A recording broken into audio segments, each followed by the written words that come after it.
गुरु महाराज जी अपने ऑफिस में थे और सुरेंद्र तनेजा जी भी उनके साथ थे।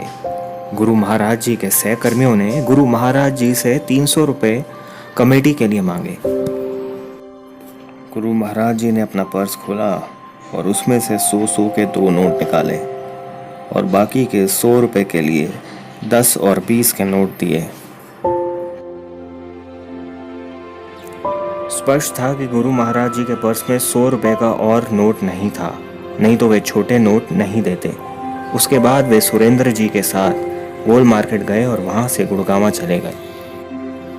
गुड़गांव स्थान पहुंचने पर माता जी ने गुरु महाराज जी से पूछा कि क्या वे करवा चौथ का व्रत से संबंधित खाने का सामान ले आए हैं। परिस्थिति को समझते हुए सुरेंद्र जी ने गुरु महाराज जी से कहा कि वे बाजार जाकर फल, मिठाई तथा जो ज़रूरी सामान है ले आते हैं। लेकिन गुरु महाराज जी ने कहा कि ये काम हमेशा वे स्वयं ही करते हैं और आज भी वे स्वयं ही करेंगे। वे सुरेंद्र जी को साथ लेकर बाजार चले गए। डॉक्टर चंदर भी उनके साथ गए और वे एक दुकान पर पहुंचे। वहां पहुंचकर गुरु महाराज जी ने अपने पर्स से 100 के 3 नोट निकालकर चंदर जी को दिए और सामान खरीदने को कहा। डॉक्टर चंदर सभी सामान ले आए, लेकिन कुछ पैसे बच गए।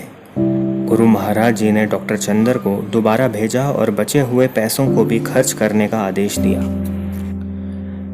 चंदर जी के जाने के बाद सुरेंद्र जी ने गुरु महाराज जी से पूछा कि उसने उनका पर्स देखा था, लेकिन उसमें तो कोई नोट ही नहीं था।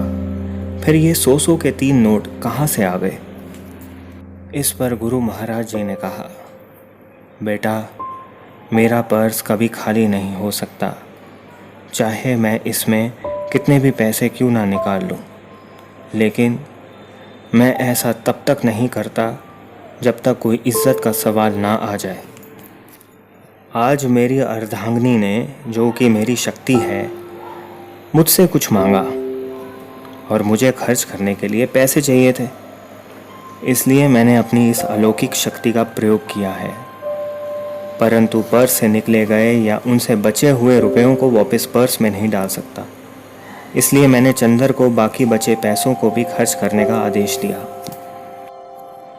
शुरुआती जीवन में गुरु की खोज के लिए बहुत साल बिताए। कई संतों और महात्माओं तथा गुरुजनों के संपर्क में रहा। इस दौरान बहुत से चमत्कार भी देखे जो सिर्फ आम जनता को केवल प्रभावित करने के लिए ही किए जाते हैं। लेकिन जैसे गुरु महाराज जी ने किया, वैसे कहीं भी नहीं देखा।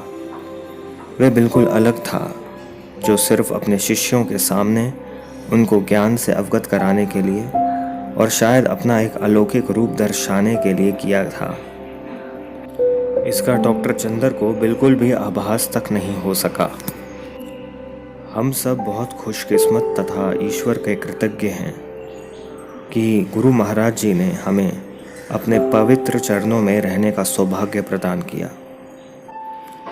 गुरु महाराज जी ने हम सभी गुरु भाइयों को अनेक दैविक रहस्यों से पर्दा हटाकर एक आध्यात्मिक जीवन का अनुभव कराया और पूरे रूप से अपने अधिकार में रखकर तब से अब तक चला रहे हैं।